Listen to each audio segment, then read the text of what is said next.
El próximo 2 de octubre, los colombianos estamos convocados a tomar una decisión trascendental para el futuro de nuestro país. Independiente de si votarán por el sí o votarán por el no, la invitación es a decidir de forma consciente e informada. Para contribuir al entendimiento del acuerdo final para la terminación del conflicto y la construcción de una paz estable y duradera, firmado por el Gobierno Nacional y las FARC-EP el pasado 24 de agosto, hemos diseñado el siguiente panel con expertos en el tema. Previo a este encuentro, lo que hicimos fue invitar a los trabajadores a enviarnos sus inquietudes respecto a los contenidos del acuerdo. Recibimos 68 preguntas que fueron enviadas con anticipación al doctor Jaime Prieto Méndez, de la Oficina de Naciones Unidas en Colombia, quien las agrupó y las clasificó para optimizar el tiempo del panel de hoy. Vamos a dar inicio entonces al panel. Invito al escenario al doctor Rafael Nieto Loaiza, abogado con especialización en Derecho Penal, experto en Derecho Internacional y periodista. Fue viceministro de Justicia y editorialista de varios medios nacionales. Invitamos también al doctor Alfonso Gómez Méndez, abogado con especializaciones en Derecho Constitucional y Penal. Ha sido profesor universitario, procurador y fiscal general de la Nación, ministro de Justicia y del Derecho y doctor honoris causa en Educación. Y por último, invitamos también al doctor Jaime Prieto Méndez. Él es coordinador, Equipo Territorio y Paz de la Oficina del Alto Comisionado de las Naciones Unidas para los Derechos Humanos en Colombia. El doctor Prieto Méndez es quien ejercerá las veces de moderador de este panel. El doctor Prieto es economista de la Universidad Central y especialista en Derechos Humanos de la Escuela Superior de Administración Pública. Tenemos entonces a continuación nuestro panel de expertos. Bienvenidos y muchas gracias por aceptar la invitación de ISAGEN. Muy buenos días. Presento a ustedes, a los dos panelistas y a todos aquí en ISAGEN, un saludo del señor Todd Howland, que es el representante de la oficina en Colombia del Alto Comisionado de las Naciones Unidas para los Derechos Humanos. Quiero agradecer al doctor Rico, a Margarita y al equipo de ISAGEN que ha decidido invitarme para moderar este panel. Y antes de empezar quisiera dar lectura a un documento muy breve que indica la posición de las Naciones Unidas, no solamente de nuestra oficina, sino de todo el sistema de Naciones Unidas en relación con el acuerdo final y en relación con el tema del plebiscito.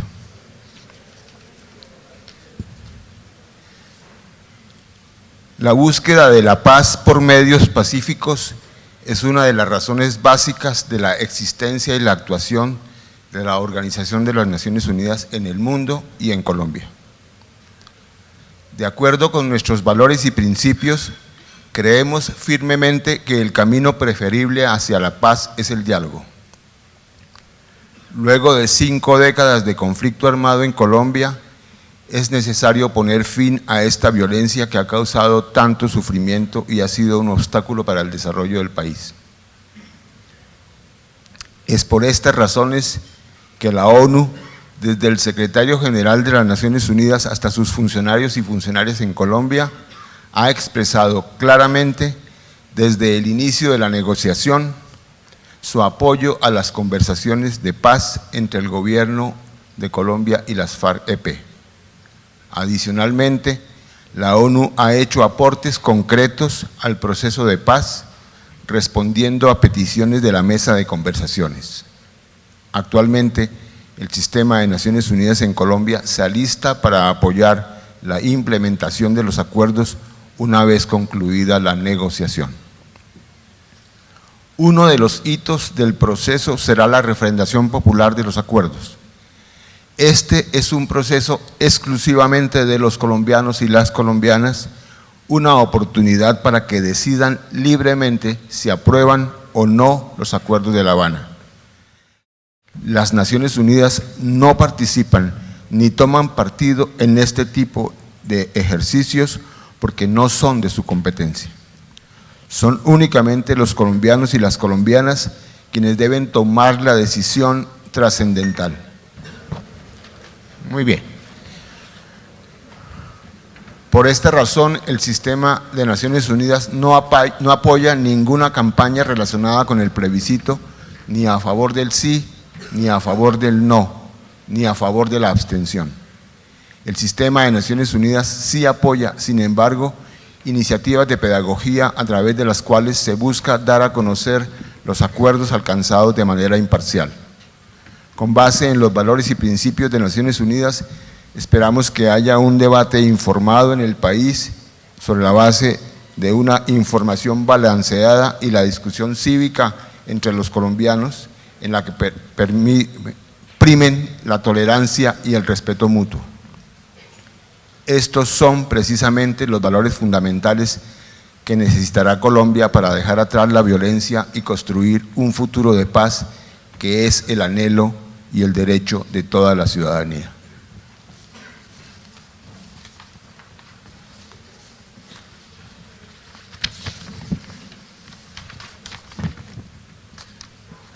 Muy bien, con este preámbulo en el que precisamente explica por qué estoy aquí porque recibí una invitación de ISAGEN que discutí con el representante en Colombia y me indicó si se trata de un evento de pedagogía sobre el acuerdo de paz para que los trabajadores de ISAGEN puedan informarse adecuadamente y libremente participar en el plebiscito. Puedes hacerlo y estoy aquí en esa condición. Sin más preámbulos, un saludo al doctor Gómez Méndez, un saludo al doctor Nieto Loaiza, a Rafael, un gusto volverte a ver. Como se dijo antes, se recibieron por parte de ISAGEN más de 60 preguntas. Debo aclarar que las preguntas tenían diversidad de temas, diversidad de tonos y diversidad de inquietudes. Algunas, más que inquietudes, eran comentarios y afirmaciones en relación con el proceso de paz, con el acuerdo de paz. Lo que me permití hacer por solicitud de ISAGEN fue agrupar esas preguntas en 6 bloques temáticos. Y lo que vamos a hacer ahora, ya el doctor Gómez Méndez como el doctor Nieto Loaiza han recibido las preguntas, es trasladar a ellos las preguntas para que ellos las absuelvan. Probablemente algunas, muy pocas preguntas no quedaron incluidas tal cual, las demás, y lo hicimos con el mayor cuidado posible, las demás están incluidas en la forma como están hechas las preguntas en los 6 bloques. Vamos a tener 5 minutos por cada respuesta a cada pregunta para cada uno de los panelistas. Les voy a agradecer tener la brevedad suficiente en el tiempo. Yo voy a tomar nota y cuando esté faltando un minuto para que ustedes vayan concluyendo, puedan redondear la idea al respecto. Sugeriría, vamos a hacer lo siguiente, vamos a empezar, como se trata de discusiones en donde a veces quien queda finalmente por decir algo puede tomar ventaja, vamos a hacerlo. Para cada pregunta inicia una persona y a la siguiente segunda pregunta inicia la otra persona, de manera que haya una cierta equidad en la conversación, que yo supongo será muy cordial. Sin más, no sé si vaya a haber, Margarita, tiempo al final para preguntas, pero digamos, lo que tenemos son 6 preguntas, 10 minutos, 60 minutos, y yo ya me he tomado como 10, ahí están los 70 minutos. Entonces, sin más preámbulos, empezamos y si quieres, Rafael, por favor. La primera pregunta o el primer bloque de preguntas se refiere al tema de dejación o entrega de armas. ¿El acuerdo final es claro sobre la dejación y la entrega de armas o deja dudas sobre el desarme total y definitivo de las FARC? ¿Existe el riesgo de que se presenten disidencias en las FARC y que parte de estas se unan al ELN? De ser así, ¿Se tiene un cálculo de cuántos no se desmovilizarían y está previsto cuál va a ser la respuesta del gobierno y de la fuerza pública para evitarlo o combatirlo? El acuerdo menciona mecanismos para combatir los grupos post-paramilitares, pero al parecer no para combatir al ELN. ¿Es eso cierto? Nos esperarían otros 50 años de guerra con un ELN reforzado por la parte de las FARC que no se desmovilice. Esa es la primera pregunta. Por favor, Rafael. Muy buenos días. A Fernando y a Margarita, a todos ustedes, mi más profundo agradecimiento. Yo me siento como en mi casa, llevo más de 15 años trabajando cerca, Isagen, hay gente a la que quiero profundamente, he vivido con ustedes buena parte de su historia a lo largo de todo este tiempo y los felicito por una iniciativa que muchas empresas desafortunadamente no han llevado a cabo. Ojalá todas hubieran seguido este camino que están emprendiendo ustedes. A Jaime, a Alfonso, muchas gracias. Y como ustedes se han dado cuenta, no es una pregunta, sino muchas preguntas en un solo bloque. Voy a tratar de ser lo más concreto posible. Miren, yo creo que de lo que mejor quedó armado en ese acuerdo es la parte correspondiente a los asuntos técnicos relacionados con desmovilización y desarme. Yo creo que eso quedó redondito, con algunas dificultades que en todo caso eran prácticamente imposibles de resolver en el acuerdo. Por ejemplo, yo creo que hubiera sido indispensable que desde el principio se hubiese pedido por parte de la comunidad internacional, los facilitadores en La Habana, que las FARC dijeran cuántos hombres tenían y cuántas armas, por lo menos de una manera inicial, para poder después hacer la comparación. El problema aquí es que no queda sino contar con la buena fe de las FARC, en que se están desmovilizando los que se están desmovilizando y van a entregar las armas que se supone que tienen. Ahora, uno tendría que decir que en todos los procesos que yo conozco, el grueso de ellos supone que la organización que se desmoviliza y desarma guarda parte del armamento y solamente lo entrega después. Ocurrió en El Salvador, donde hubo un buen número de armas que se quedaron en Nicaragua y algo en la frontera de Honduras. Ha ocurrido también en Irlanda, sería previsible que aquí pudiese ocurrir algo parecido y eso es desafortunado. También en otros procesos parte de lo que ha ocurrido es que los desmovilizados compran armas viejas y changones, etcétera, etcétera, etcétera, y las nuevas entran al mercado negro a alimentar parte de la criminalidad organizada. Eso también ha sido común, pasó en Nicaragua, pasó en El Salvador, pasó en Guatemala. Desafortunadamente eso puede pasar acá.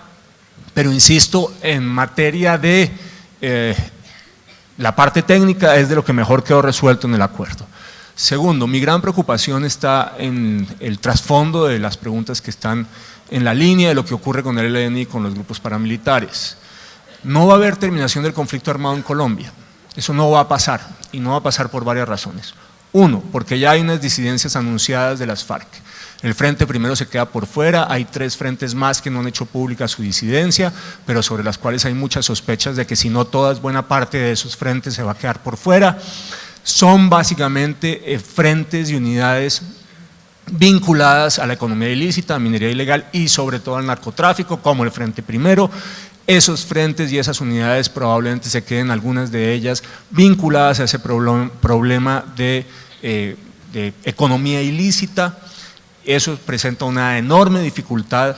Tal vez valga la pena decir que lo que quedó mal diseñado en ese acuerdo, parte importante es el tema del narcotráfico, aunque se propone una solución alternativa y distinta, la apuesta sustantiva a la sustitución de cultivos manual y voluntaria es equivocada. En Colombia se ha demostrado que no funciona. El año pasado solamente se pudieron erradicar de manera manual 12.000 hectáreas en los 2 años y medio en los cuales el gobierno suspendió la aspersión aérea. Se multiplicaron los narcocultivos para tener hoy los mismos que hace 15 años, se perdieron en los 2 años y medio, casi 15 años de lucha contra el narcotráfico. Eso supone que mientras que la solución sea esa, el narcotráfico va a seguir creciendo y van a seguir creciendo los grupos armados vinculados con el narcotráfico, que son ellos sí el motor fundamental de la violencia en Colombia. Hay pruebas de que hay cambio de brazalete, el ELN empieza a ocupar zonas de las FARC, de manera que conflicto armado, cese, no va a haber. Eso no significa que uno no tenga que valorar la importancia de que un número importante de gente de las FARC se desmovilice, pero conflicto armado seguirá, violencia seguirá.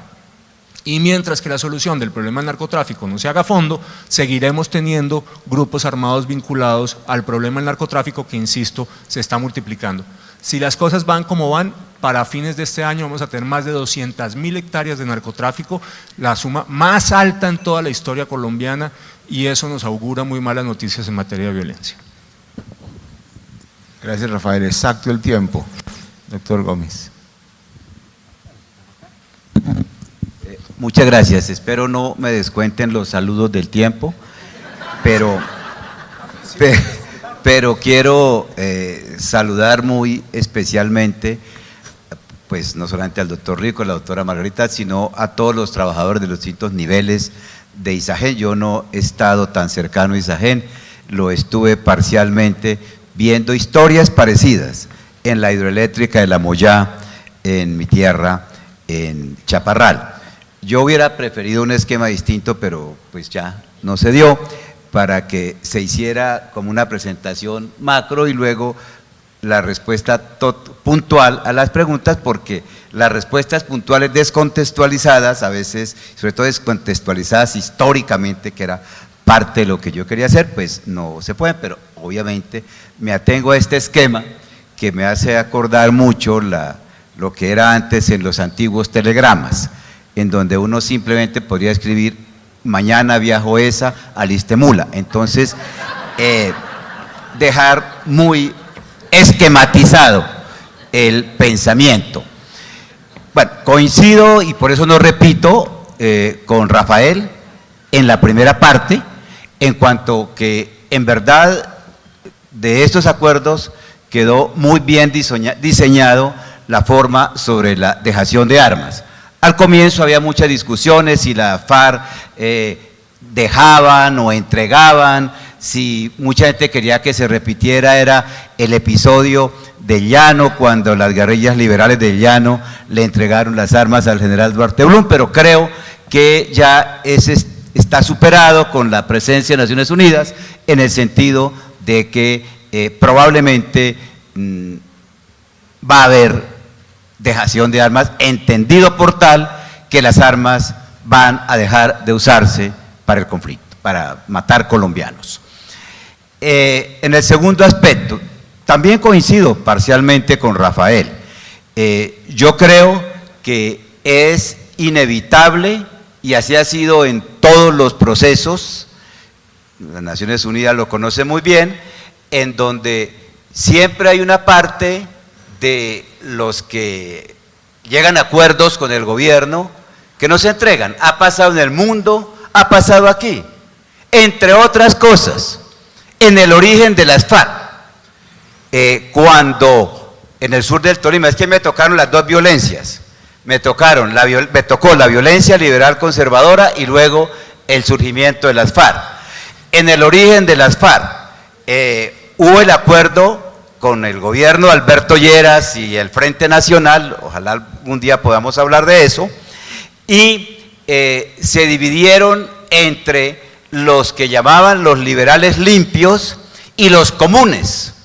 Los comunes fueron los que no entraron al acuerdo, entre esos Manuel Marulanda, que era el segundo a bordo de un guerrillero liberal que se llamaba Gerardo Loaiza, que era el jefe de él, porque Marulanda también era yerista de Alberto Lleras, y de ahí surgieron las FARC. Eso pasa de alguna manera. ¿Cuál es la diferencia? Yo creo que puede darse, y seguramente se va a dar, que haya sectores de las FARC que no entren en el acuerdo. ¿Cuál es la diferencia? Y además que continúe el ELN, yo pensaría que en la dinámica de esta negociación, el ELN va a tener que entrar tarde o temprano, es mi opinión. Pero ¿cuál es la diferencia con los procesos anteriores? Primero, que por primera vez se incorporaron las fuerzas militares y de policía en todas las negociaciones, diferencia 1. Yo he visto a la cúpula militar de hoy, al general Mejía, al general Flores, a los generales retirados, Mora, Naranjo, explicar juiciosamente los acuerdos. Esa diferencia tiene una connotación, es que no se negoció, como se hizo en Centroamérica, Rafael, la reducción de la fuerza pública, no se negoció, y la fuerza pública sigue intacta. Entonces, ahí está la fuerza pública para, desentendida del tema de las FARC en grueso, poder ocuparse militarmente, si es preciso, de lo que pase con el ELN. Y finalmente, en medio minuto, en cuanto al narcotráfico, yo creo que el problema del narcotráfico la solución tiene que ser integral. El tema de los cultivos pasa por ahí, pero es mucho más que eso. Yo pensaría que no estando las FARC, es más posible tener éxito en sustitución de cultivos y en erradicación manual. Gracias, doctor Gómez Méndez, perdón. El segundo bloque de preguntas, tiene razón Rafael, no es una pregunta.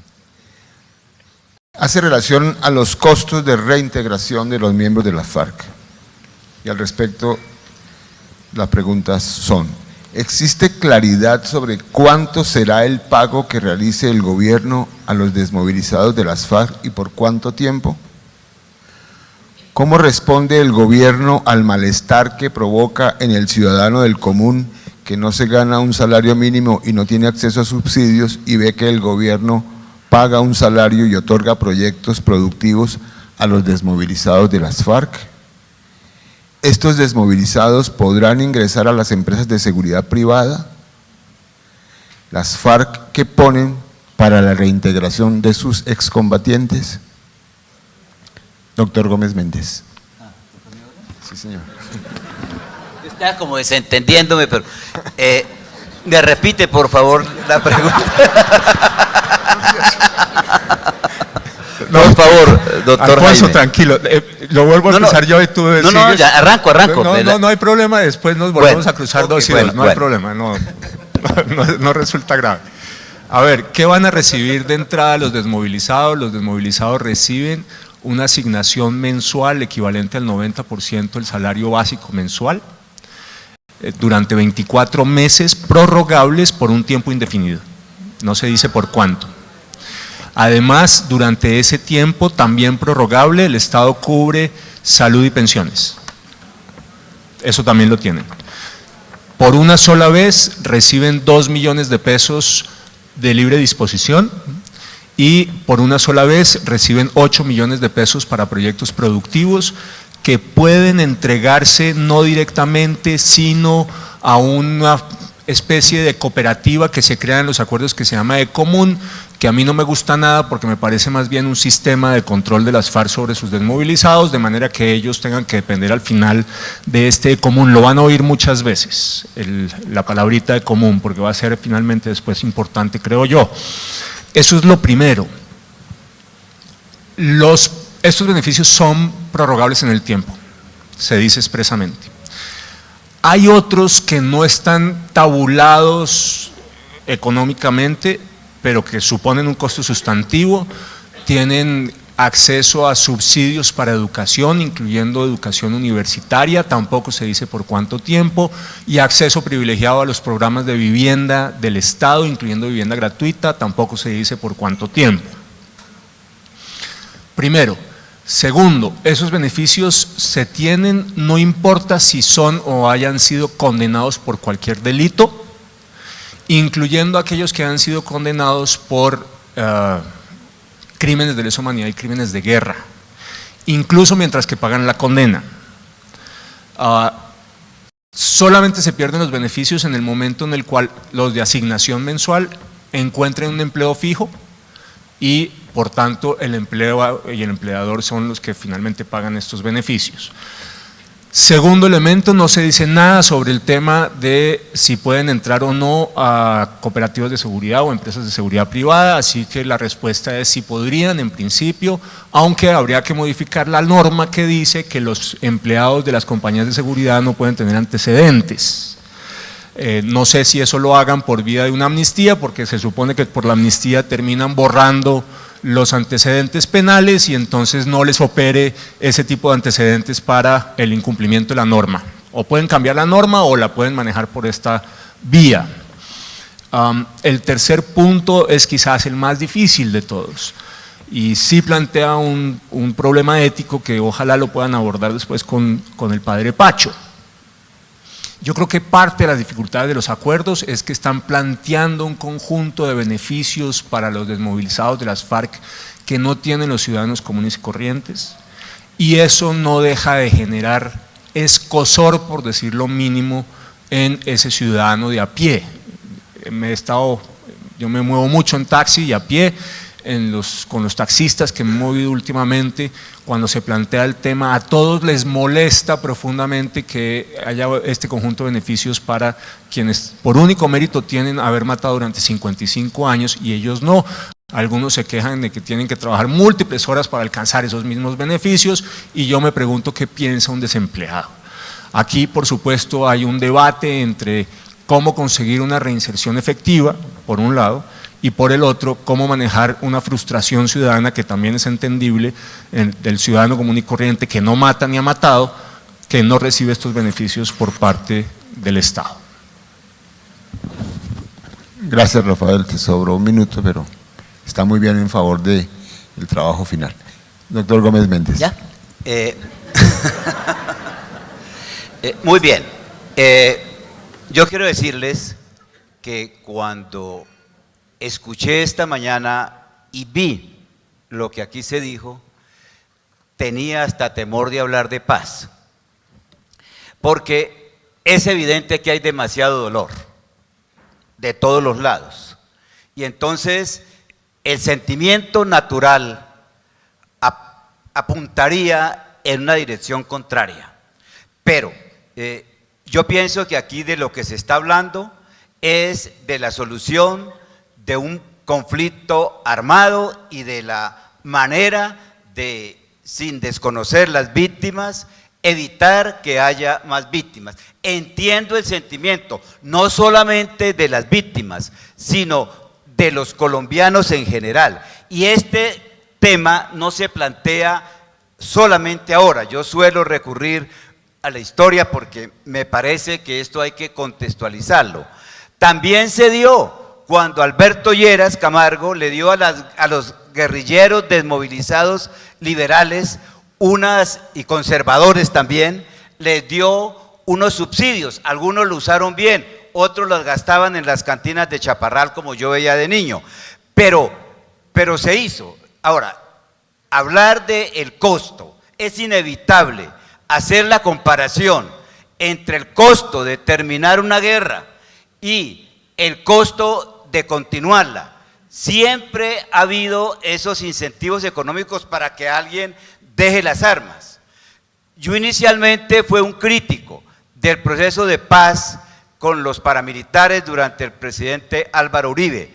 Después terminé aceptando porque a ellos también les dieron unas bonificaciones de carácter económico por un tiempo.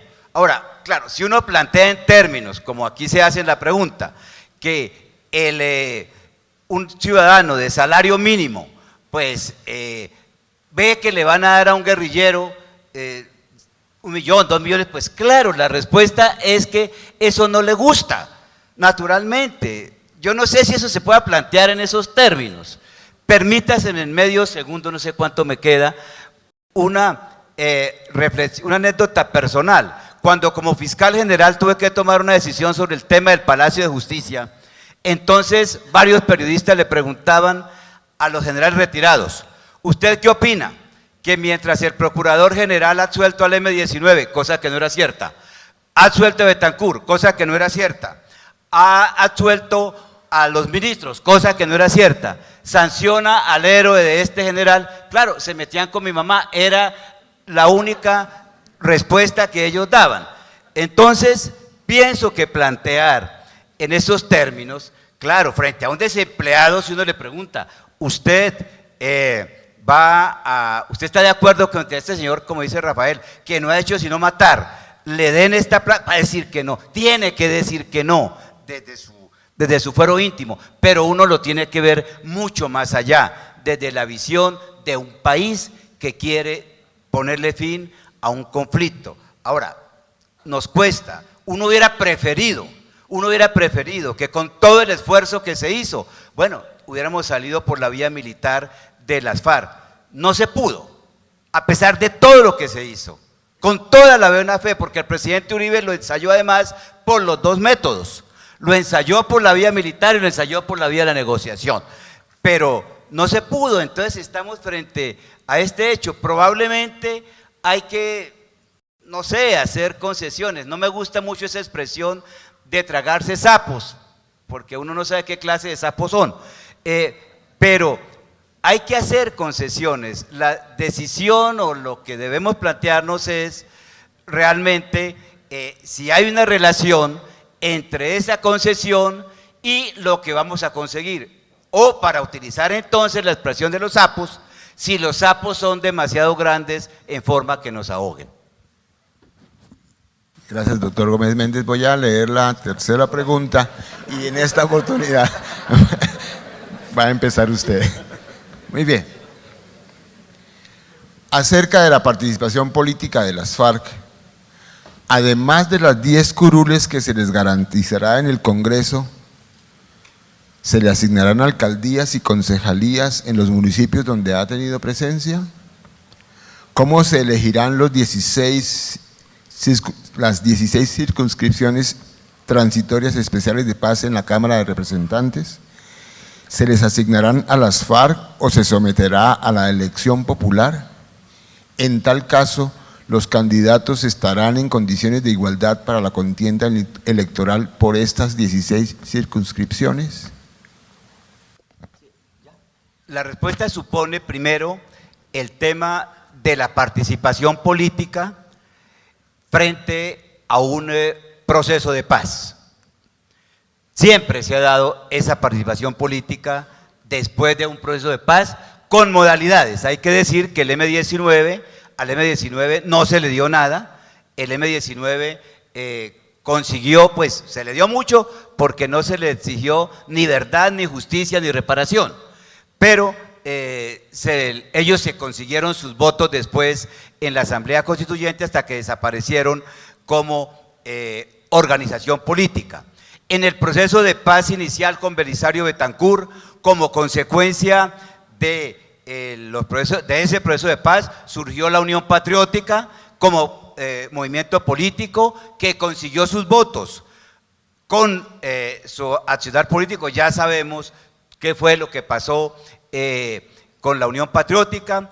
La Constituyente del 91 le había dado facultades discrecionales al presidente de la República para que le diera curules a quienes, inclusive a las FARC, a quienes entraran en un proceso de paz, cosa que no ocurrió. En el referendo que en algunas partes no pasó del presidente Uribe en el 2002, 2003, Rafael, 2003, había una norma parecida que le autorizaba al presidente Uribe para darle curules a quienes entraran en un proceso de paz. En las respuestas puntuales, yo me he leído este mamotreto con dificultad, yo veo la dificultad que la gente lo lea completo, la verdad, pero no creo que esté previsto darles ni alcaldías ni consejos.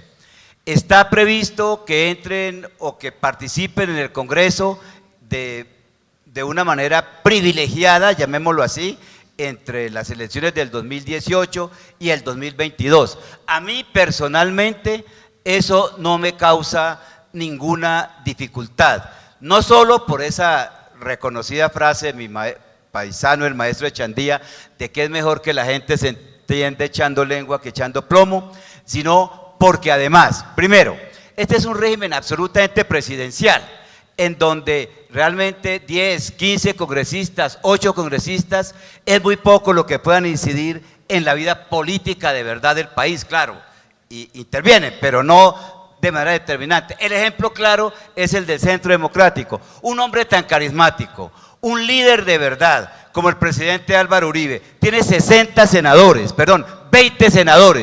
Y esos 20 senadores del Centro Democrático no han podido impedirle uno solo de los proyectos al presidente Uribe. Y yo creo que a veces nosotros despreciamos la capacidad pedagógica de Roy Barreras y Armando Benedetti. Yo me imagino que harán ellos después, ya los tendrán cooptados en 6 u 8 meses cuando estén allá en el Congreso. En cuanto a las circunscripciones especiales, son unas circunscripciones de Cámara, ¿no, Rafael? De Cámara, en donde la crítica puede ser válida. Dicen, es que en esas regiones solo están las FARC, pero esas no son circunscripciones para las FARC, son circunscripciones en sitios de conflicto, en donde va a haber votación y no participan los partidos políticos tradicionales. Creo que son como las aperturas que hay que hacer, obviamente teniendo todos los cuidados. Yo no es que esté 100% convencido, solo que creo que estas salidas son, este minuto se lo regalo, son menos complicadas que las de permitir que sigan echando plomo. Ya, ese después lo sumamos. Gracias, doctor Gómez Méndez. Rafael. Yo parto de la idea de que en el marco de un proceso de paz uno debe buscar mecanismos que permitan la participación política del grupo que se desmoviliza, de manera que estoy de acuerdo con la premisa. Lo que sí creo es que en este caso los beneficios fueron excesivos. Voy a hacer un resumen de los beneficios. El primer beneficio, hay 10 curules, 5 en Cámara, 5 en Senado, por 2 periodos, no es hasta el 2022 sino hasta el 2026, no importa cuántos votos saquen, si sacan un senador les dan 4 más hasta llegar a 5, si sacan 2 representantes les dan 3 más, si sacan ninguno les dan 5 y 5 en todo caso, primer punto. Y mientras tanto tienen 3 voceros de aquí hasta las próximas elecciones con voz pero sin voto. Segundo punto, es verdad, son 16 circunscripciones, zonas especialmente afectadas por el conflicto, estoy entrecomillando, en esas 16 circunscripciones no pueden participar partidos o movimientos políticos existentes hoy. Hay una normita para esas 16 que dicen que pueden ser partidos nuevos, o sea, las FARC y movimientos ciudadanos siempre que estén de acuerdo con el proceso, y eso me parece una restricción a la democracia ciertamente inadecuada. Uno tendría que pensar que aunque esas 16 circunscripciones no son a dedo para las FARC, sí hay una posibilidad sustantiva importante de que la mayoría lo sean para las FARC. Tercer elemento, los ciudadanos en esas zonas, circunscripciones especiales, tienen, a diferencia de los restos de los colombianos, 2 votos, votan en esa circunscripción y votan también para la Cámara de Representantes de su departamento, son los ciudadanos privilegiados. Cuarto elemento, las 16 circunscripciones van a coincidir con las 16 planes especiales de desarrollo territorial que también están en el acuerdo, donde las FARC participan activamente en la definición del presupuesto, es decir, van a controlar buena parte del presupuesto que se va a gastar en esas áreas. Luego uno tendría que pensar que son para las FARC para todos los efectos o gente muy cercana a las FARC, son 26. Para que ustedes tengan una idea, el Polo Democrático tiene 8 en todo el Congreso. Y si ustedes suman Opción Ciudadana, Mira, Alianza Verde, Polo Democrático, no alcanzan a las 26. Así que, ojo, no es poquito. Sin un paquete adicional de beneficios, van a recibir el 10% del presupuesto para el funcionamiento del Estado, para el funcionamiento de los partidos por parte del Estado durante todo ese periodo, hasta el 2026. Hoy eso eran 35.000 millones de pesos, les toca 3.500, pero después se agrega que tienen un 5% adicional para difusión de su programa, ya vamos en 15, y después se agrega que un 5 adicional para su centro de pensamiento, vamos en el 20. Y para que ustedes tengan una idea, la sumatoria de todos los partidos chiquitos, Opción Ciudadana, Mira, Alianza Verde, Polo, etcétera, no llega al 15% del presupuesto del funcionamiento. Y ningún partido político, ni el Partido Liberal ni el Partido de la U, que son los más grandes, alcanzan el 20% del funcionamiento. Es decir, va a ser el partido mejor financiado del país, no importa cuántos votos saquen. No les funciona el umbral, a los demás si no alcanzan el umbral se van, no tienen el problema de reposición de votos, reciben la plata, no importa cuántos votos saquen, el resto de la gente tiene que devolver si no alcanza el umbral y no tiene el porcentaje para la reposición. Tienen acceso privilegiado a un canal institucional de televisión que nadie más va a tener, y van a tener 31 emisoras comunitarias a lo largo y ancho del país. Partido Liberal, ¿cuántas emisoras tiene? 0. Partido Polo Democrático, ¿cuántas emisoras tiene? 0. ¿Cuántas tienen el resto de los partidos? 0. Ellos tienen 31 que va a administrar Ecomún. Siguiente punto, un ciudadano común y corriente que haya sido culpable de narcotráfico no puede acceder a cargos de elección popular, un ciudadano común y corriente que sea responsable de crímenes de lesa humanidad o crímenes de guerra no puede acceder a cargos de elección popular, los de las FARC sí. Y mejor todavía, a que no adivinan qué, uno de esos batracios que a mí no me baja de ninguna manera, aunque los condenen por esos delitos y mientras que se supone que están cumpliendo la pena, los señores de las FARC pueden ser electos a cargos de elección popular y ejercer el cargo. ¿Cómo? No sé, pero pueden. Los únicos colombianos que pueden hacer tales cosas. ¿Me queda un minuto? El minuto para decir en relación con algo que dijo Alfonso antes que me parece importante. Lo que me parece que no se ha dicho suficientemente sobre el acuerdo es que el acuerdo tiene unos costos que nadie sabe cuándo, quién ni cuándo los va a pagar. Y son enormes. Si ustedes hacen solamente la lista de las comisiones, comités, agencias, unidades, etcétera, que están en el acuerdo, son decenas literalmente, decenas, pero no estoy hablando de una decena o dos. Me aburrí cuando iba en el 38 y dejé de contar en la lectura de las 297 páginas. Los costos son sustantivos y esos costos no están calculados. Mauricio Cárdenas dice que la reforma fiscal es para arreglar lo del pasado, pero no dice que la reforma fiscal sea para pagar lo del futuro. Yo no entiendo cómo van a pagar unos acuerdos que son costosísimos, no solamente por la burocracia para la paz, que es lo que le deben cantar a Roy Barreras y Armandito Benedetti, sino por el conjunto de políticas, programas, unidades, etcétera, etcétera, que están en el acuerdo y que nadie sabe muy bien cómo va a pagar. Yo creo que la política había que permitírsela, yo creo que los beneficios son excesivos. Y vuelvo y me pregunto acá, una nueva reflexión para el padre Pacho. ¿Cuál es el mensaje que le estamos dando al ciudadano común y corriente que hace política sin matar y sin violar la Constitución y la ley? Cuando se premia con beneficios que no tiene ningún partido político en Colombia, ni los ha tenido nunca, a quienes, insisto, por único mérito tienen haber matado por 55 años. Yo me pregunto si ese conjunto de beneficios no es al final un reproductor de violencia. Gracias, Rafael. Vamos a hacer la cuarta pregunta y el doctor Gómez Méndez me ha pedido usar el minuto que le sobró, pero le voy a pedir que lo haga al contestar la pregunta y lo incluya en su respuesta. Es que para no enredarme mentalmente… Bueno, entonces un minuto. Primero eso, porque si no se me cruzan los cables, ¿ya? No, dos cosas, Rafael. Este tema de las circunscripciones especiales o privilegiadas por 2 periodos, yo creo que hay que entenderla dentro del contexto de lo que le pasó a la Unión Patriótica. La Unión Patriótica terminó perdiendo su personería jurídica porque a todos sus parlamentarios los mataron y a muchos diputados y concejales, y la gran mayoría, si no todos, la gran mayoría de los que mataron no habían sido guerrilleros. No fue el guerrillero Jaime Pardo Leal, no fue guerrillero Bernardo Jaramillo, no fue guerrillero tantos dirigentes que mataron. Entonces, imagino que lo que está detrás de eso es para resarcir de alguna manera, para evitar que eso vuelva a pasar. Es más, yo hice alianza, siendo liberal, con la Unión Patriótica en el Tolima, y a mí me salvó el hecho de que el presidente Barco me hubiera nombrado en ese momento procurador porque estaba en lista de espera para que me mataran. Entonces, yo creo que parte eso por lo que… Segundo, en cuanto a la posible influencia de las FARC en esas zonas, fíjense que en algunas partes donde las FARC tienen influencia, incluso armados, no desarmados como ahora, sino armados, no han tenido éxito electoral, empezando por San Vicente del Caguán. En el sur del Tolima, que es donde más han estado, nunca hubo…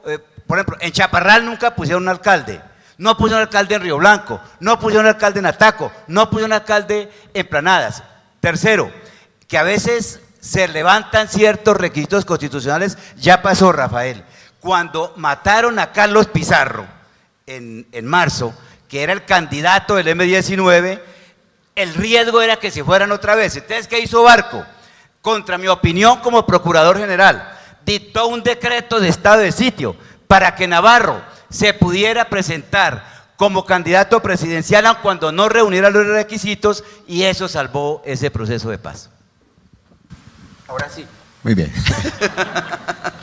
El cuarto bloque de preguntas hace en relación al tema de la justicia. Sobre la justicia en relación con los crímenes de las FARC, en el acuerdo final se habla expresamente de que las FARC deban pedir perdón, reconocer sus crímenes y reparar a las víctimas. Las FARC han insistido en que son víctimas y no victimarios, y no han expresado muestras de contrición. Entonces, ¿cómo tener confianza en que van a cumplir el compromiso de pedir perdón y reparar a las víctimas? ¿El Estado podrá confiscar el dinero de las FARC producto del narcotráfico, la extorsión y el secuestro? Si no, ¿cómo garantizar que las FARC reparen a las víctimas? ¿Existen lecciones aprendidas de la aplicación de la Jurisdicción de Justicia y Paz y su relación con el proceso de reinserción de los paramilitares en términos de reducir la reincidencia y la repetición de los actos violentos? Bueno, yo creo que las FARC realmente no pueden salir con el cuento de que son víctimas. Eso, yo no estoy de acuerdo con eso. Yo pienso que, claro, aquí hubo un conflicto, ha habido un conflicto en donde ha habido excesos de lado y lado, más a veces de un lado que otro, pero ha habido excesos. Segundo, las FARC, desde luego, tienen que reconocer la verdad y reparar.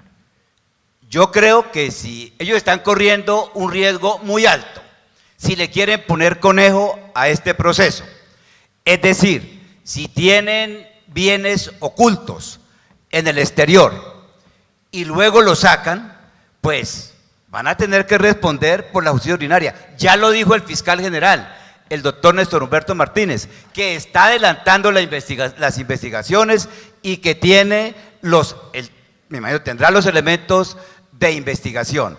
Yo en eso quiero ser coherente. En todos los procesos debe haber, en primer lugar, verdad, que nunca ha habido en Colombia. No lo hubo en la guerra de los 1000 días. Allá también llevaban niños. Mi tío abuelo, que había sido guerrillero liberal a los 10 años, él se prestaba de haber matado godos a esa edad. Entonces, en el Frente Nacional, ¿quién respondió por las barbaridades de la violencia? Yo invito a todos, pero los un poquito mayores ya lo han leído, pero menos a los jóvenes, que lean el libro de Monseñor Germán Guzmán Campos sobre la violencia en Colombia, donde están descritas todas las atrocidades sobre la violencia, y nunca se supo exactamente lo que pasó. En cierta forma, lo mismo con el proceso de justicia y paz. Luego, este proceso con las FARC no va para ninguna parte si las FARC van a decir mentiras. Si se van a quedar con la plata, si la tienen, si no van a reparar a las víctimas, no va para ninguna parte si el Estado tiene que asumir la reparación de las víctimas cuando no lo asuman las FARC, porque naturalmente ellos están obligados, tienen que reparar, y si tienen sus bienes, tienen que responder con esos bienes. Yo creo que en eso sí vamos a coincidir plenamente con Rafael.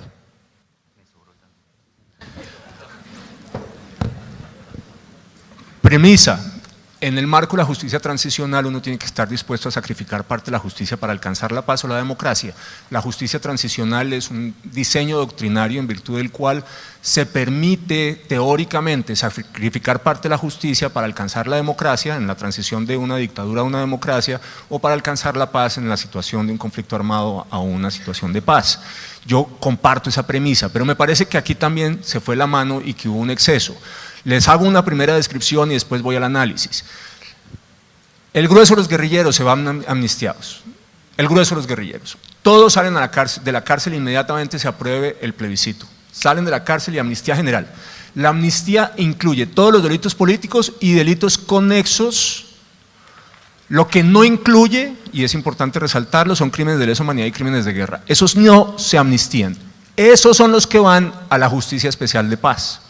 Sobre el tema de la amnistía y la conexidad, un dato importante: en Colombia jurisprudencia ha sido consistente en sostener que el narcotráfico no debe considerarse como un delito conexo. En este caso es un delito conexo, es decir, los narcotraficantes de las FARC van por vía de esta amnistía y conexidad por fuera. La amnistía solamente aplica para los guerrilleros, no para nadie más que haya participado en el conflicto armado. Los que se van a justicia y paz, responsables de crímenes de lesa humanidad y crímenes de guerra y financiadores del paramilitarismo, para eso es la justicia especial de paz, solamente. Dicho esto, si el guerrillero confiesa y no fue determinante, esa es la expresión que usa el acuerdo, en la comisión del crimen de lesa humanidad o crimen de guerra, tiene de 2 a 5 años de sanción alternativa. Si fue determinante, tiene de 5 a 8 años de sanción alternativa. Cualquier cosa que sea determinante, no se sabe. Las sanciones alternativas son simbólicas: contribuir a la protección del medio ambiente, contribuir a la eliminación de residuos, contribuir a la construcción de obras y reparación de infraestructura, contribuir a la construcción de infraestructura eléctrica. Mírenlas ahí, esas son las sanciones. No hay ninguna restricción efectiva a la libertad, eso es paja, eso no existe. Si después que ese señor no confesó lo llevan a un juicio en otra línea distinta en justicia especial de paz, ese señor puede levantar la mano un segundo antes de que lo vayan a condenar y decir, perdón, por lo que usted me va a condenar, no, eso sí soy responsable. En ese caso tiene de 5 a 8 años de prisión.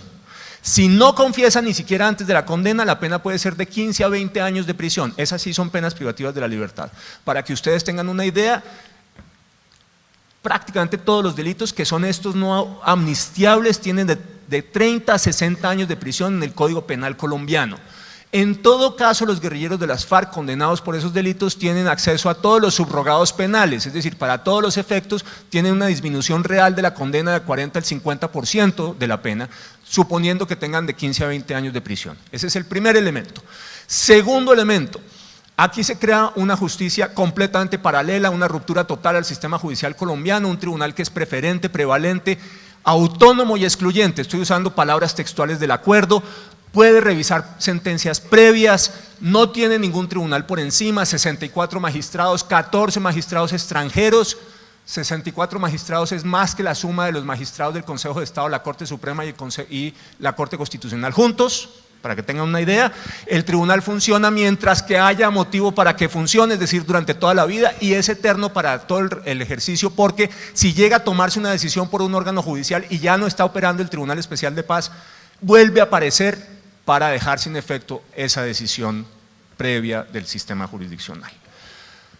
Mientras tanto, los informes de las víctimas y las organizaciones no de derechos humanos tienen el mismo valor probatorio que las decisiones de la Fiscalía o del aparato judicial.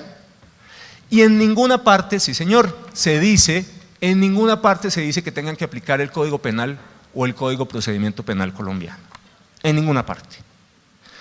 A mí, con todo respeto, me parece que hay al menos 3 normas de los tratados internacionales de derechos humanos que se violan con la Justicia Especial de Paz, más allá de la ruptura constitucional. Una que dice que nadie puede ser juzgado 2 veces por la misma conducta, el non bis in idem. Aquí sí se puede, porque van a poder revisar sentencias. Otra que dice que no debe haber tribunales preexistentes, miren en el Pacto de San José, Convención Americana sobre Derechos Humanos. Y otra que dice que no puede haber ni pena ni crimen sin ley preexistente. Son principios básicos del derecho penal, Alfonso estará de acuerdo conmigo. Esos 3 principios se los vuelan para todos los efectos en materia de justicia especial de paz. ¿Habría que sacrificar justicia? Sí, pero a mí me parece que este es un sacrificio excesivo. Y vuelvo y me pregunto, tercer punto para Pacho, ¿qué piensa el delincuente que raponeó o que se robó un celular en un atraco o el que mató a alguien porque se había tomado unos tragos? Si lo que pensamos es que no se requiere venganza y que la cárcel es venganza, si lo que pensamos es que el sistema carcelario no resocializa, apliquemos la norma de manera general. Y entonces, de manera general, saquemos a todo el mundo de las cárceles y de nuevo no veo por qué solamente es venganza cuando la justicia es para los guerrilleros, solamente el sistema no funciona para resocializar cuando los que van a estar en la cárcel son los guerrilleros. Ahí el principio tiene que ser un principio general, no funciona el sistema, asumámoslo y saquemos a todo el mundo de la cárcel, porque de otra forma, y vuelvo e insisto, aquí lo que estamos privilegiando es a los que tienen por único mérito haber matado 55 años. Gracias, Rafael. ¿Quiere usar el minuto de Muy rápidamente. Cuando Rafael habla, y con razón, de que yo no creo que sea inmediatamente después de aprobar el plebiscito, sino que hay que presentar una ley de amnistía, que esa ley de amnistía es general para los guerrilleros rasos, dijéramos, que es lo que ha habido siempre. Además, durante el gobierno Betancur se hizo, claro, no estaba la Corte Penal Internacional, durante el gobierno Barco, con el M-19, se hizo amnistía para los guerrilleros rasos, y el resto pues se atiene a lo que resuelve este tribunal especial, en relación con el cual, y lo hemos hablado Rafael, yo también tengo pues algunas dudas. Yo no sé cómo va a ser la Corte Constitucional, que dijo que sustituía la Constitución en la Comisión Especial Disciplinaria, para decir que aquí no la sustituye. Yo tengo también esas dudas, pero todos los aspectos que Rafael ha planteado se van a resolver en ese tribunal, entre otras el tema de la conexidad. Me parece que es allí donde se va a decir si realmente hay o no conexidad. Y claro, son válidas las comparaciones que todo el mundo hace frente a este o frente a cualquier proceso de paz en el mundo. Siempre habrá esa posibilidad. Usted se robó un reloj y le aplican 20 años. Usted fue guerrillero y no le van a aplicar nada. Pero aislemos Colombia, Rafael, y eso es válido en cualquier escenario. De manera que la discusión está. Yo en eso no soy dogmático.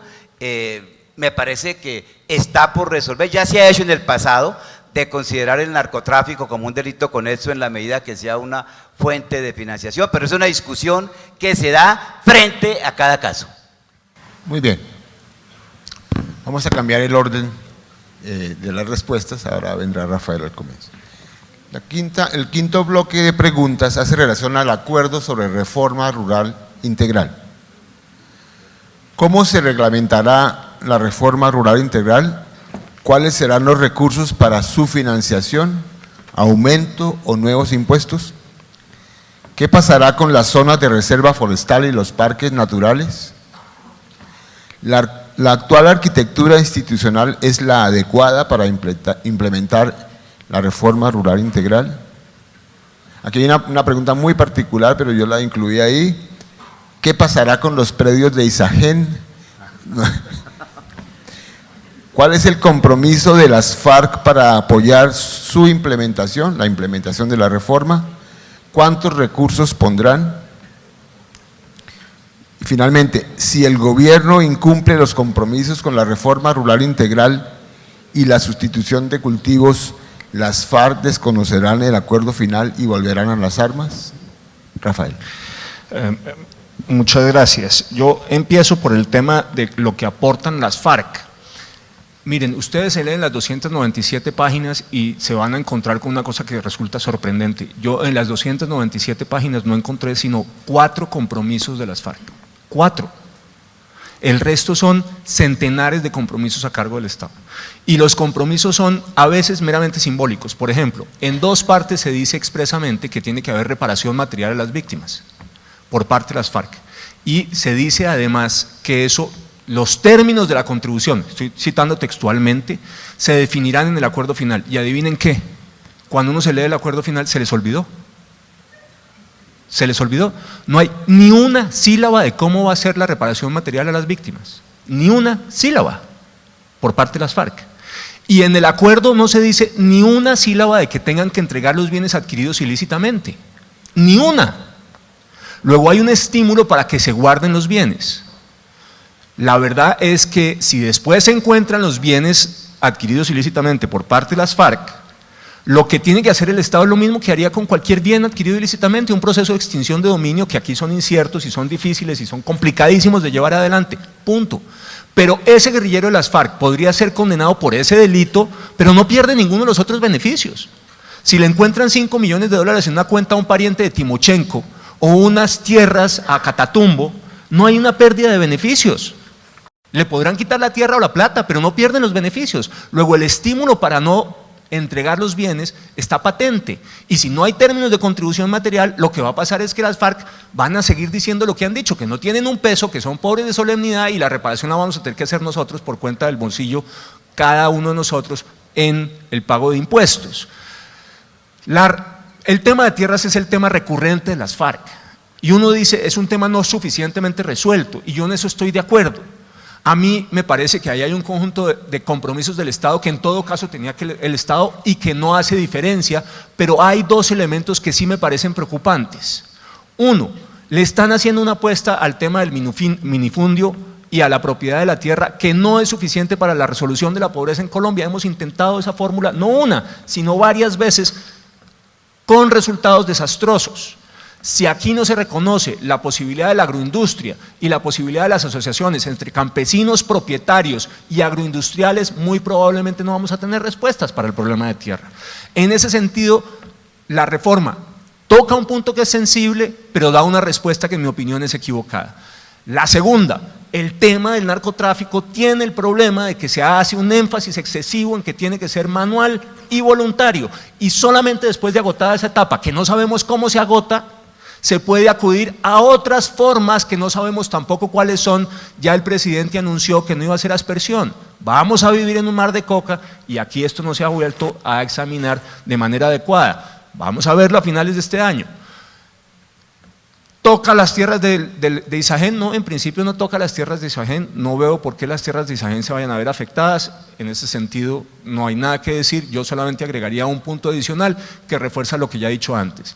Muy buena parte del problema con los compromisos del Estado es que no se dice cómo se van a financiar. Le recortaron más del 50% al presupuesto del Ministerio de Agricultura para el próximo año, con los compromisos que están en el acuerdo. ¿Cómo van a hacer para funcionar? No tengo ni idea. Yo creo que esa plata se estaba malgastando, pero igual no tiene sentido que se asuman esos compromisos por un lado y por el otro se recorte el presupuesto del Ministerio de Agricultura. Doctor Gómez Méndez. Bueno, yo tengo que comenzar por confesar que no soy un experto en temas agrarios y no voy a dármelas ahora de saber lo que no sé. Reflexiones de profano. Estas 297 páginas de que tanto se habla, pues ahí hay de todo. Hay temas de plan de desarrollo, hay temas de participación política, en fin. Yo hoy en día me coloco en los zapatos de alguien que vaya a votar de acuerdo con esto y creo que es muy difícil que lo entienda todo, pero no dejo de hacer la reflexión con lo que pasó en 1957, con el plebiscito que se votó para poner fin a la violencia liberal conservadora, que fue un referendo, era referendo con nombre plebiscito. ¿Sabe qué decía eso? Utilizaba expresiones como cooptación, paridad, principio de alternación, que la gente realmente no lo entendía. ¿Qué votó la gente en ese momento? Votar el referendo para que los liberales y conservadores dejaran de matarse. Yo recuerdo la propaganda que hacía en Chaparral en esa época, en el 57, que a los campesinos les decían que había que votar por el doctor plebiscito. Era la única forma que la gente supiera porque realmente qué era lo que estaba votando. En cuanto al tema agrario, solamente una reflexión, como lo ha reconocido Rafael. Allí no se utiliza, por ejemplo, la expresión expropiación. Fue mucho más revolucionaria, entre comillas, la Ley 200 de 1936 durante la República Liberal, en donde expropiaba los bienes que no hubieran sido explotados económicamente en los últimos 5 años. Lo que yo veo en materia rural son compromisos que, como dice Rafael, que el Estado debe cumplir. Es que hay muchas de estas cosas que a mí a veces cuando se habla del posconflicto, digo, no, el posconflicto es ya. Hay muchas cosas que nosotros tenemos que hacer, no por cuenta de las FARC, sino que hay que hacerlas. Es más, incluso en el tema de la seguridad, ustedes saben qué porcentaje de la criminalidad de este país está asociada al conflicto solo el 5%. El resto es la delincuencia común, la delincuencia organizada que tenemos que resolver con FARC o sin FARC. Lo mismo, ¿cuánto tiempo, qué candidato presidencial al Senado, a un consejo, no ha hablado en este país de la reforma agraria? Lo que aquí se dice, que créditos blandos, que educación, que salud. De manera que en ese sentido, la única observación que yo le daría es, le haría, es que ojalá se cumpla. Sí se habla de expropiación, Alfonso, solamente que se habla de expropiación como una alternativa en caso de que no funcione. Sí hay unas referencias en el acuerdo. Pero muy al final, pero no como una política de expropiación, Rafael. Es, de acuerdo. Muy bien. La última bloque de preguntas hacía o hace referencia al tema del plebiscito, pero como quiera que tenemos poco tiempo, y el doctor Gómez Méndez hizo al comienzo una solicitud de poder expresarse al margen de preguntas un poco cerradas, quisiera dejarles los últimos 5 minutos a cada uno para que le dijeran al auditorio su opinión, su pensamiento general sobre el acuerdo y sobre el plebiscito. Entonces, empezamos por Rafael. Muy bien, tal vez voy a hacer una referencia a lo que yo llamo los costos institucionales del proceso, que es quizás de todo lo que a mí más me molesta. Cuando le pusieron el bombazo a Fernando Londoño esa noche, el presidente Santos dijo que era responsable de una mano negra de extrema derecha. Hoy sabíamos que él sabía que eran las FARC. ¿Por qué dijo que era la extrema derecha? Porque ese día se votaba el marco jurídico para la paz, que era una reforma constitucional que tenía como propósito facilitar el proceso con las FARC. Hicieron esa reforma con esa mentira, esa noche se votó en el Congreso y se aprobó. Y se desechó el marco jurídico para la paz. El presidente estaba montado en el referendo cuando se dio cuenta que el referendo tenía el problema del 25% del umbral. Entonces cambiaron la regla que decía que los referendos y los plebiscitos no se podían hacer el mismo día de elecciones porque buscaban que se pudiera hacer el mismo día de elecciones y traer más gente a las urnas. Después se dio cuenta que el referendo tenía un problema enorme, exigía preguntas separadas para cada uno de los temas sustantivos y entonces se encontraron con el plebiscito. Pero el plebiscito tenía el 50% del umbral. 25 era difícil, con el referendo 50% ni hablar, y entonces cambiaron la norma que decía que era el umbral del 50%, hicieron un umbral del 13%, y no dejaron el voto en blanco, y cuando la oposición propuso que hubiese financiación para la campaña del no, se negaron, pero sí permitieron que hubiera campaña por parte de los funcionarios públicos. Este plebiscito está claramente cargado hacia favor del sí, ustedes no ven propagandas a favor del no en ningún lado. La supuesta pedagogía que hacen del proceso de paz en realidad es propaganda para el sí. Y después seguimos a lo que yo encuentro que es el horror de los errores, que es el acto legislativo para la paz. Del 7 de julio de este año, donde se hacen las siguientes cosas. Se genera un procedimiento especial para todos los temas relacionados con el acuerdo. Cuando uno dice esto, dicen, pero eso es temporal, porque es solamente para la implementación de los acuerdos. Pero cuando uno revisa las 297 páginas, se puede dar cuenta que la implementación de los acuerdos puede durar décadas. Luego el procedimiento será décadas también, y en ese procedimiento especial le cambiaron las reglas de juego completamente al Congreso de la República. Si el Congreso era el que definía su agenda legislativa y el Congreso definía qué estudiaba primero y qué después, ahora no. De acuerdo con ese acto legislativo especial, el que define la agenda del Congreso es el presidente de la República, y el Congreso no puede estudiar nada hasta que no evacúe todo lo que le presente el presidente de la República. Y si antes se necesitaban 4 debates para hacer una ley, ahora solamente 3. Y si antes se necesitaban 8 debates en 2 legislaturas para cambiar la Constitución, ahora solamente 4 y con menos tiempo entre cada uno de los debates. Y si antes un congresista podía decir, me gusta el artículo 1, el 3, el 5 y el 7 de este proyecto, pero el 2, el 4 y el 6 no, ahora no puede hacer eso, tiene que votar la totalidad sí o no. Y si antes un congresista podía modificar lo que le pasaran a estudiar en su proyecto de ley o en el proyecto de reforma constitucional, ahora tampoco. El gobierno tiene veto. Volvieron al Congreso un notario, un firmón del presidente. Le recortaron sus competencias de manera sustantiva. Perdónenme ustedes, lo emascularon o se autoemasculó, porque votaron por eso los congresistas también.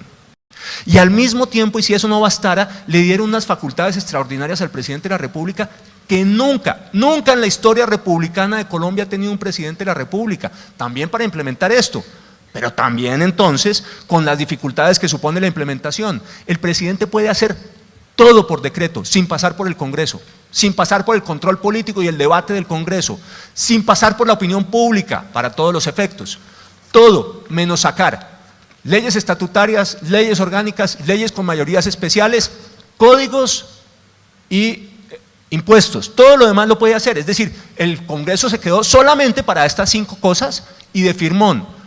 Y no bastó con eso, no solamente volvieron en un monstruo enorme al Ejecutivo, sino que le recortaron las competencias a la Corte Constitucional. Si antes usted tenía control de constitucionalidad a través de la acción pública de constitucionalidad que tienen todos los ciudadanos para acusar una norma por inconstitucional, no importa hace cuánto se pronunció, ahora el control es automático. Y no les bastó con eso. Además, se inventaron que estas 297 páginas, el tamaño de la letra de Alfonso es mayor que la mía y por eso es más grueso, 297 páginas hacen parte de la Constitución por vía de algo que se llama el bloque de constitucionalidad, que es un ejercicio en el cual por un lado está el texto constitucional propiamente tal y por el otro lado los tratados internacionales de derechos humanos se unen y conforman el bloque de constitucionalidad. Y aquí dicen que esto es el bloque de constitucionalidad en sentido estricto, es decir, que esto es la Constitución de la República, la norma máxima del Estado. Para todos los efectos volvieron a Timochenko, Iván Márquez y compañía constituyentes. Y ahí sí hago un ejercicio comparado, Alfonso.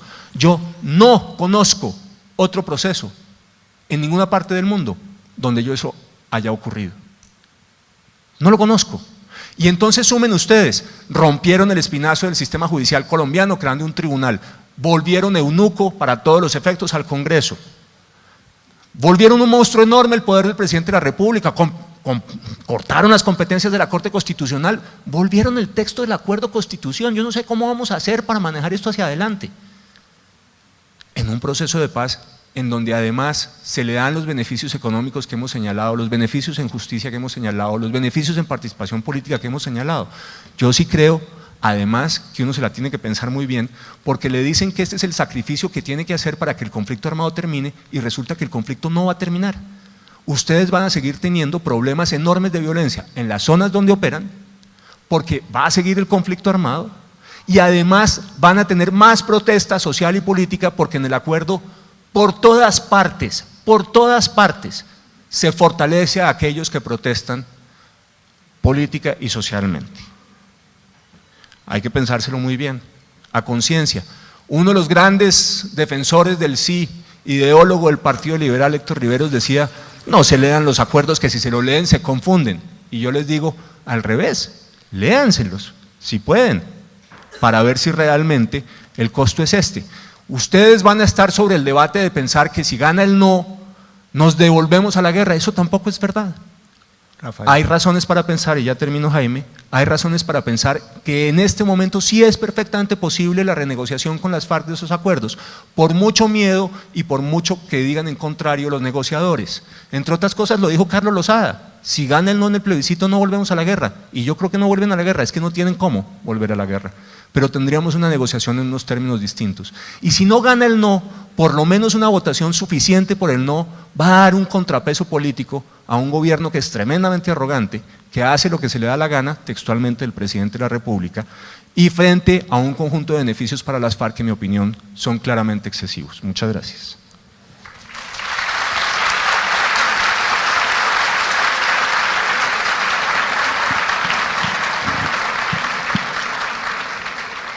Gracias, Rafael. Te tomaste 2 minutos y medio más y no es una recriminación, sino solo doctor Gómez Méndez tiene 7 minutos y medio para usted redondear sus ideas. Creo que Jaime aplica el principio de igualdad. ¿Por dónde comenzar? Yo le dije al presidente Santos, en privado como ministro de Justicia, y luego en público, en mis columnas, y Rafael lo sabe, que yo no era partidario del plebiscito, pero ahora les explico por qué.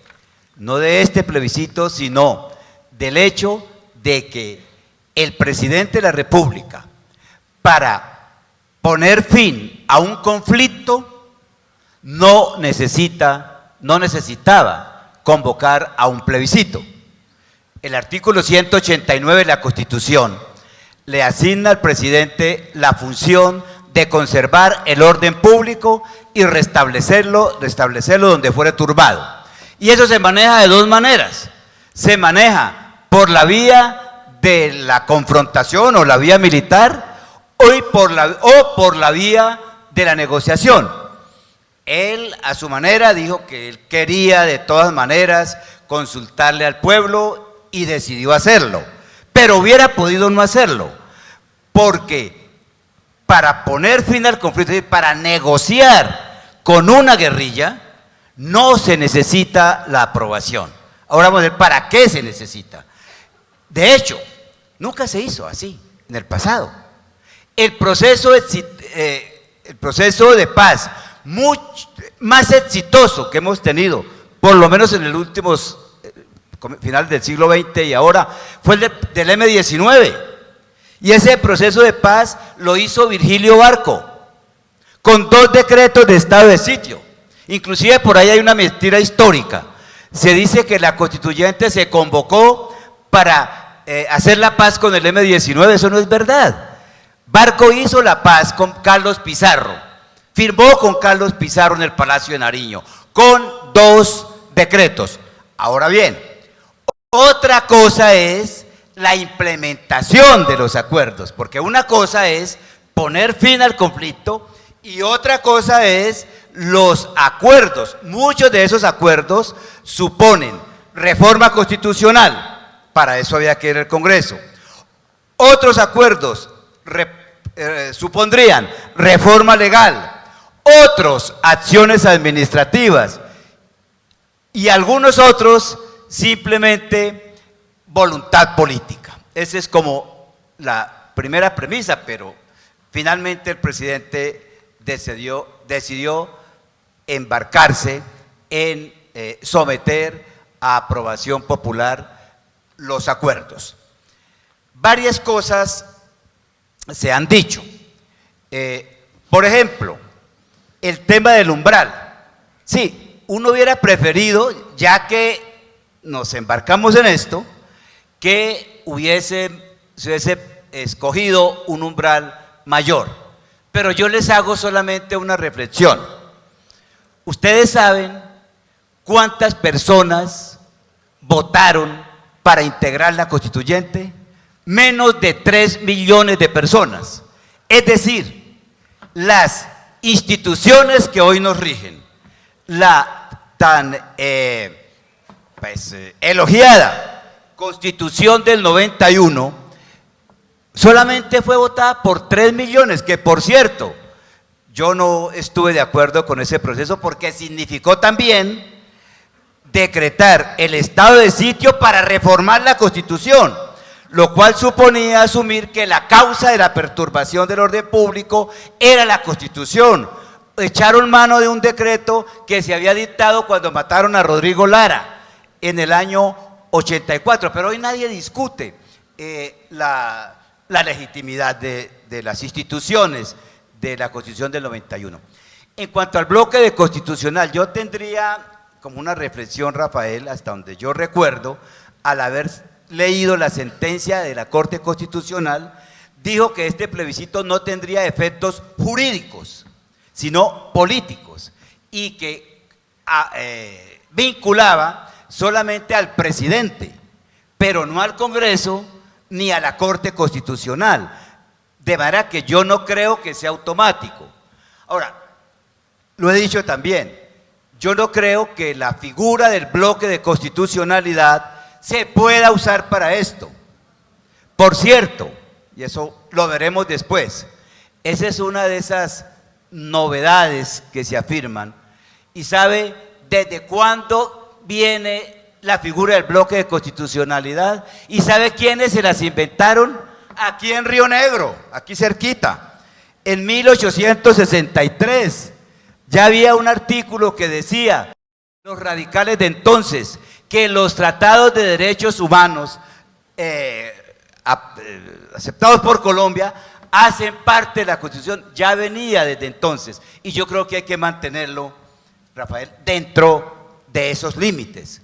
El bloque de constitucionalidad no puede servir para cambiar la Constitución, y en eso coincido con lo que tú planteas, Rafael.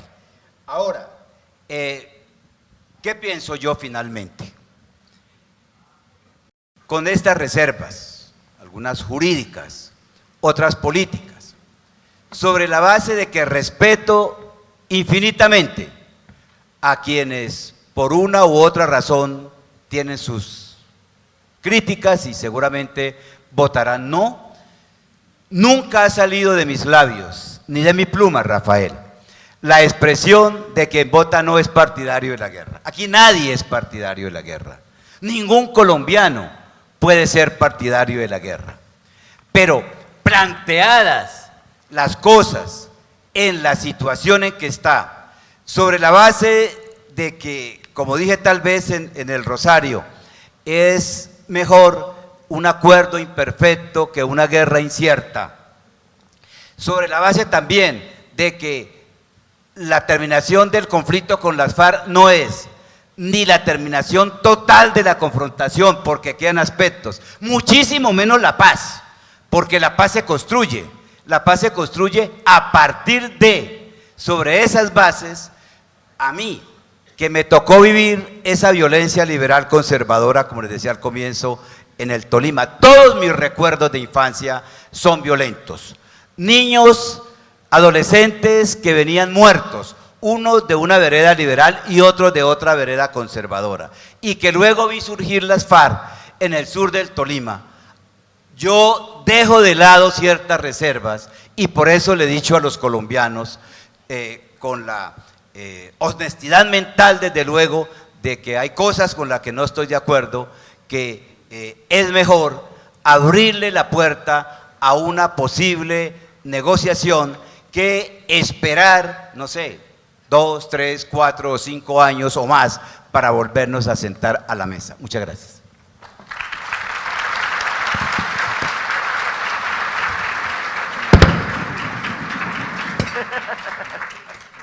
Bueno, yo no tengo otra cosa que agradecer a los panelistas su lucidez, su ilustración a los participantes con sus opiniones, el respeto que han mostrado por las opiniones ajenas, y espero que los participantes de este panel, hoy los trabajadores de ISAGEN, puedan sacar el mejor provecho de las opiniones recibidas, puedan hacer sus cábalas,